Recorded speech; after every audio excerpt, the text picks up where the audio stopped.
Hey guys, what up? Today we are going to completely finish the Applegate Oil Empire Industrial District by expanding it to other parts of the region, and we are going to build a brand new residential district on top of a hill.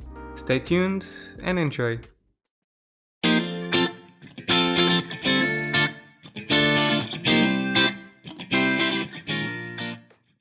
Alright, so we start off by finishing up the industrial district, the oil specialized industry.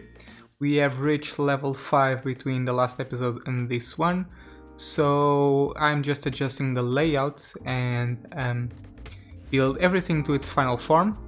I use these workers' barracks to increase the productivity of the entire sector.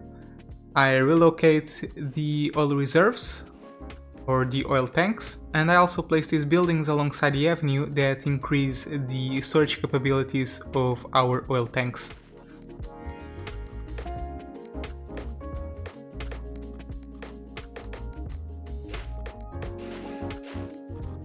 Then I proceeded to create a bridge that connects to the other side of the river. This area is also rich in oil, so I decided to expand our industrial district to that side of the region as well. I adapted terrain to bring the avenue all the way to the top of the hill and eventually connect to the avenue. And then I start building my layout for this new area. This area has a little bit of oil, so I'm gonna place a couple of extractors here, and I go for an organic layout combined with a small grid. For the sake of variety, instead of placing the same facilities that I've placed on the other side, the drilling rigs that are the most efficient extractors of the oil industry, I place some oil pumps instead. I then connect everything with water and also some power, and I place a couple of oil tanks to store the oil, and I place a couple of worker barracks, again to increase the productivity. I also decorate this area a little bit with some fences.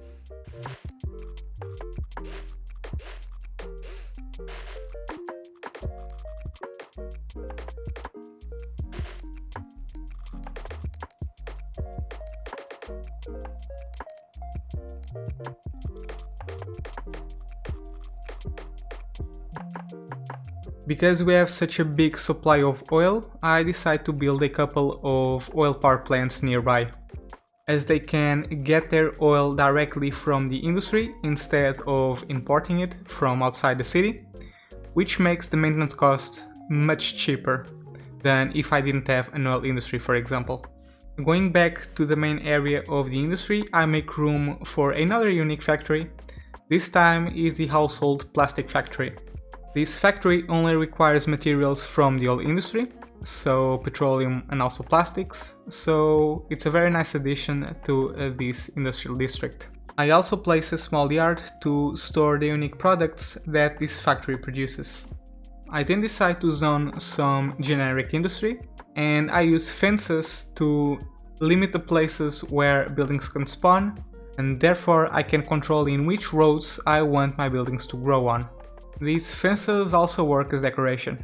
I do the same thing in the area where I've placed the workers' barracks, and I also place some trees. And also a small commercial district, where workers can eat lunch, for example. Because I'm a money-hungry mayor, I decided to put a couple of toll booths on the most recent highway that we have built, the highway that gives access to the industrial district, to increase our income just a little bit. Because we have such a big supply of jobs right now, I completely dezone the industrial that we had in the rest of our city, namely in the starter layout where we have started this map.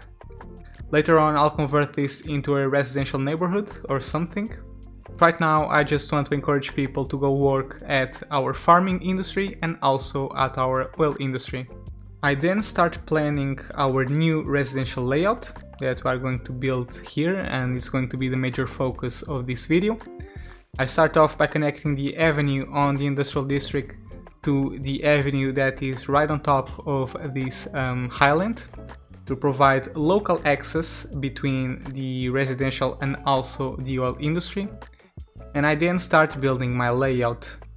I use a combination of geometric shapes to build my roads that match the existing avenue, the shape of the terrain, while also maximizing the zoning space.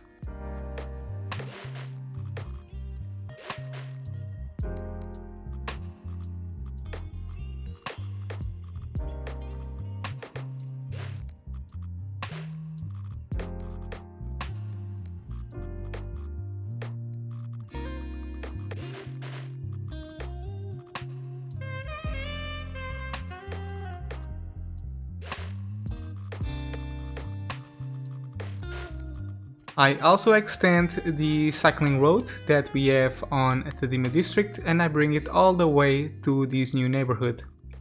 I make it cross the layout right alongside the avenue and bring it all the way down to the oil industry, giving a nice option for people to travel between their homes and their jobs.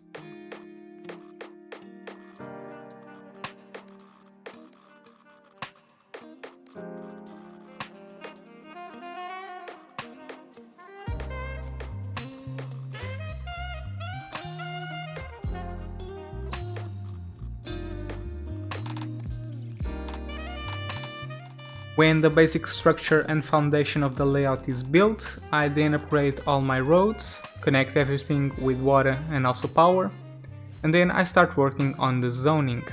This is going to be a mainly residential area, but I also place a few commercial blocks on the avenue so that our residents can shop and do their local groceries. And I also place the necessary services such as the elementary school, the high school, a small medical clinic, a small fire and police station, and also a couple of parks and plazas to push the leisure of this area.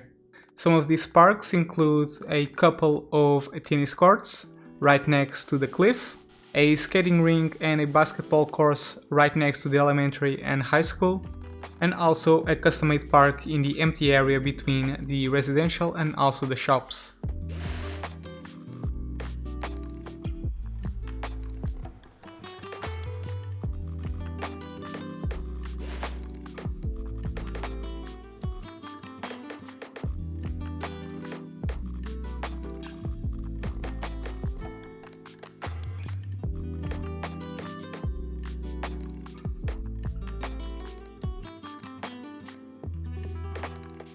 I give a lot of attention and focus to the main avenue that crosses this layout by building a row of palm trees between the avenue and also the cycling road, and placing a lot of vegetation in the central area.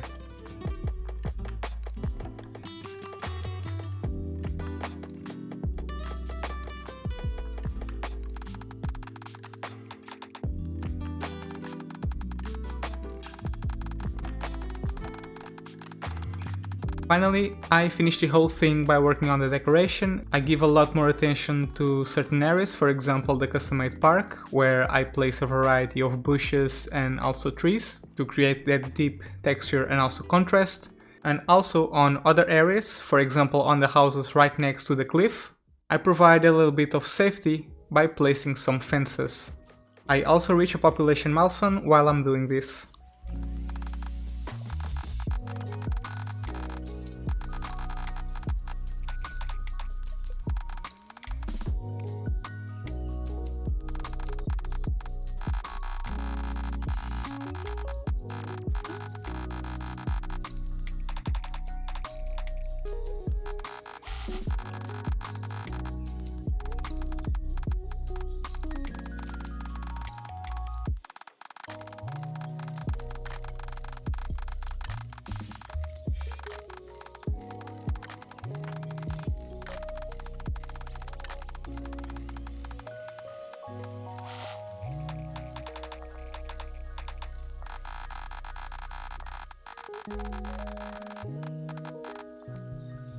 When I'm done building the whole thing, I convert the entire area into a district, and I name it the Lushy Highlands, because it has such a dense and varied vegetation.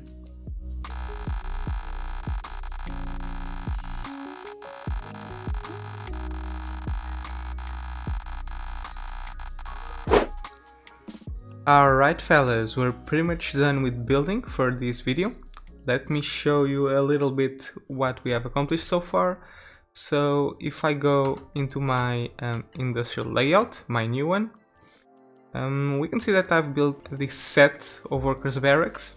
As I've said, this is to provide more efficiency, to increase the productivity of the area. There are a lot of empty spaces in this entire layout, but I think that's quite normal. Maybe we can fill them up with something else in the future.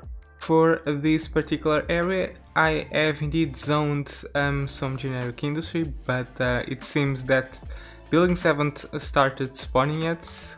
We just have this little one so far. And I think that's because we still have a lot of demand for residential, so perhaps in the next couple of episodes we can continue expanding the city and building a few more houses, and this will eventually fix the problem.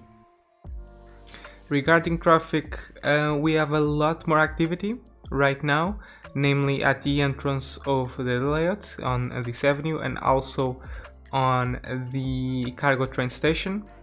But again, I think that's quite normal, and so far this is pretty much controlled. We don't have any serious issues so far. I've also placed this unique factory in the household plastic factory. We are already making a profit, a small one, but we are. Let me see if I can spot a custom truck for this facility. Oh, here we go. You can see the custom branding in this truck, which belongs to the household plastics factory. And I think the bakery has its own truck as well. Let's see if I can find one. You know, the bakery that we have placed on our farming district. Yep, this is it. Here we have it, bringing the donuts or the pastries back to the warehouse, just to keep them stored, and now is going back to the bakery. So I think it's pretty cool that these unique buildings have their own custom assets and their own custom vehicles. Brings much more life to the game. But anyway, coming back to our industrial district, if we cross the bridge, oh, and before that I have this road, this dead end. Still don't know what I'm gonna put here, but perhaps that's something I can think on the future. Maybe a small road maintenance facility, for example. So this thing over here, perhaps. We'll see. But crossing the bridge, we can go to our second extraction area. These pumping rigs seem a little bit out of place. Well, not out of place, but they seem to be floating in the middle of nowhere. Perhaps I can decorate this area a bit further by building some more fences. So perhaps I can make some dedicated areas for these zones by doing something like this, for example. Okay, and the same thing over here. This one we can make it a bit longer.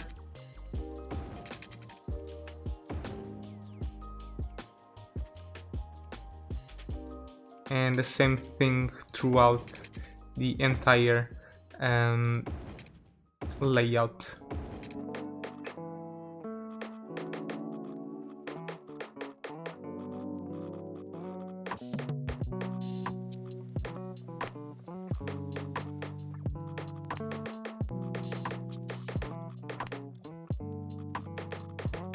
Okay, so there we go. I fenced off all the little pumps that we have, enclosing the location where they are.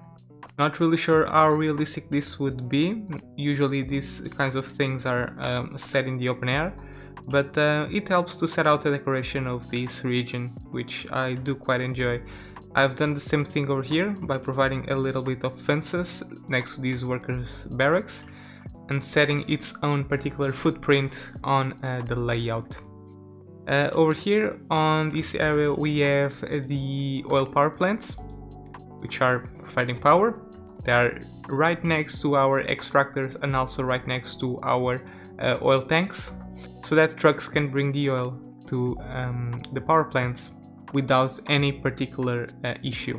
I have also demolished the coal power plants that we had, so right now our power situation is pretty much controlled.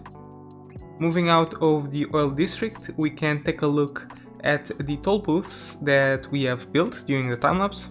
So as you can see, this thing is slowing down traffic a little bit, but at the time being it's not really a problem.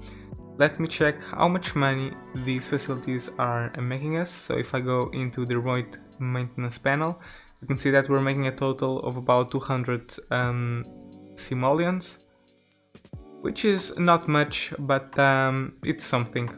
When we have more trucks in this location and using this highway to go to our industry, maybe this income will be much higher. We also have an entire region to set over here, which is going to make a lot of use of this highway, so the activity is going to increase quite a bit and we'll start seeing bigger fluxes of money coming into the city via the toll booths. And I can also show you what's going on the opposite side. So as you've noticed, I built my toll booths going into the layout, or in other words, coming into the highway, and I haven't built anything on the way out. Usually that's how it's set up in real life as well. Going back to our city, as I've mentioned during the time-lapse, I have completely dezoned all the industrial zones that we had in our starter layout. Eventually I will turn this into a residential layout or something else. I still need to take away these recycling centers and also the incinerator plants.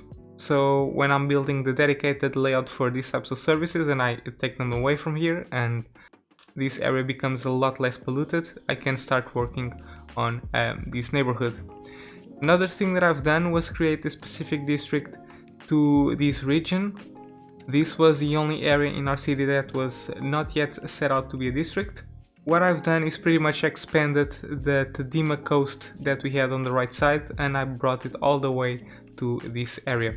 And I divided it into two parts, so on the right part we have the West Tadima and on this part we have the East Tadima. Actually, you're supposed to look at it this way because the sun sets on the left side of the map and it rises on the right part of this map using this particular view. Now coming back to the final build of this video, we have the Lush Highlands, a brand new dedicated residential district that we have built on the top of this mountain right next to this highway interchange. I think this was the first neighborhood that I've built from start to bottom in just one video. So this entire thing is now completely grown and also has all the decorations set in place. All the trees are planted. I don't really think there's anything else I want to do in this area. Usually when I build stuff in the game, I start off with the layout and then decoration I will build as I go. But for this particular neighborhood I have everything built in one go and I'm really satisfied with how everything has turned out. We have this little main avenue right in the middle of the district that is fully decorated with palm trees and also some other types of vegetation. And we even have these fenced areas alongside the cliff that I really do enjoy. It turned out very nice. And I think the layout itself looks pretty good as well. It's geometric and follows a set of specific rigid and strict shapes, but at the same time the layout itself is very organic, adapting to the enveloping terrain, which I really do quite enjoy how it has turned out. I wanna do a couple things, however. So if I check on the power situation, we really don't need this power line anymore, so we can take it away, as this neighborhood is already providing power to the toll booth. We should keep this one, and I was thinking that perhaps this little area right next to the cliff, this empty area, is suitable to place a specific type of building. So perhaps we can place a Firewatch Tower here. Let me see how it looks. Alright, I don't really mind this, I think it looks pretty good. So let me just provide a custom access point.